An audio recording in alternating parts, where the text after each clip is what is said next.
জানেন মাছের থেকে বেশি ওমেগা 3 আপনি পেতে পারেন একটা বীজ থেকে। তো আজকে 3টে মিনিট আমার সঙ্গে থাকুন, বলবো ফ্ল্যাক্স সিড কি আসলেই সুপারফুড নাকি শুধুই একটা ট্রেন্ড। এখানে আলোচনা করব ফ্ল্যাক্স সিডের বেনিফিটস, প্রোজ অ্যান্ড কনস, আর কিভাবে কখন খেতে হবে, কারা একেবারে খাবেন না। ফ্ল্যাক্স সিডস হলো প্ল্যান্ট বেসড পাওয়ার হাউস। এতে আছে omega 3 fatty acid, ALA, lignan, protein এবং ফাইবার। কিন্তু ফ্যাক্ট হলো সঠিকভাবে না খেলে এগুলো আপনার শরীর অ্যাবজর্ব করতে পারবে না।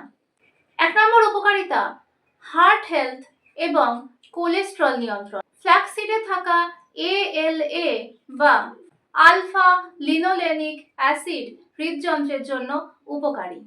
রিসার্চ অনুযায়ী এটি LDL কোলেস্টেরল কমাতে সাহায্য করে। দ্বিতীয় উপকারিতা, গাট হেলথ এবং কনস্টিপেশন নিয়ন্ত্রণ। ফ্ল্যাক্সিডে সলিউবল এবং ইনসলিউবল দু ধরনের ফাইবারই রয়েছে, যার ফলে পেট পরিষ্কার রাখতে সাহায্য করে। কোষ্ঠকাঠিন্য কমিয়ে দিতে পারে। আমাদের পরিপাকতন্ত্রে থাকা ভালো ব্যাকটেরিয়া নিয়ন্ত্রণ করতেও সাহায্য করে ফ্ল্যাক্সিড। 3 নম্বর, ওয়েট ম্যানেজমেন্ট। যেহেতু এতে ফাইবার রয়েছে, তা অনেকক্ষণ পেট ভরিয়ে রাখে, যার ফলে আপনার ক্রেভিংস কম হয় এবং আপনি উল্টোপাল্টা খাবার কম খান। এটা আপনার ডায়েট প্ল্যানে ঠিকভাবে অন্তর্ভুক্ত করলে আপনার ওজন কমাতে বা ওজন নিয়ন্ত্রণ করতে সাহায্য করতে পারে।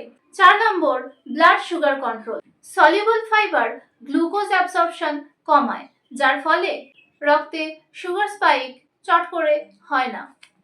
যারা ব্লাড সুগার জনিত সমস্যায় ভুগছেন বা ডায়াবেটিস ফার্স্ট স্টেজে রয়েছেন, তারা ফ্ল্যাক্সিডকে নিজের খাবারের অন্তর্ভুক্ত করতে পারেন। 5 নম্বর, হরমোনাল ব্যালেন্স। ফ্ল্যাক্সিডে আছে লিগন্যান্স, যা ফাইটোএস্ট্রোজেন হিসেবে কাজ করে। মেনোপজের সিমটম কমাতে সাহায্য করতে পারে রেগুলার ফ্ল্যাক্সিড খাওয়া। কিছু রিসার্চ এরকম বলছে। তাহলে আমরা ফ্ল্যাক্সিডের উপকার হিসেবে দেখতে পাচ্ছি, এটা হলো প্ল্যান্ট বেসড ফাইবারের সোর্স, এটি একটি অ্যাফোর্ডেবল সুপারফুড, এটি একটি ভেগান প্রোটিন সোর্স এবং অ্যান্টিঅক্সিডেন্টে ভরপুর। এবং এর কনস বা এর অপকারী দিকগুলো দেখতে পাচ্ছি, এগুলো সঠিক পরিমাণে না খেলে আপনার পেটের সমস্যা তৈরি করতে পারে। যাদের থাইরয়েডের সমস্যা রয়েছে, তারা ফ্ল্যাক্সিড খাওয়ার আগে অবশ্যই ডাক্তারের পরামর্শ নেবেন। এবারে বলবো কিভাবে খেতে হবে। কখনোই ফ্ল্যাক্সিড আস্ত অবস্থায় খেতে যাবেন না। এর ফলে ফ্ল্যাক্সিডকে ভেঙে হজম করতে পারে না আমাদের শরীর, সেটা থেকে কোনো রকম পুষ্টি শরীরে শোষণ করতে পারবে না। ফ্ল্যাক্সিডকে ড্রাই রোস্ট করে সেটাকে গুঁড়ো করে রেখে দিন একটি এয়ারটাইট কন্টেনারে 1 সপ্তাহের জন্য।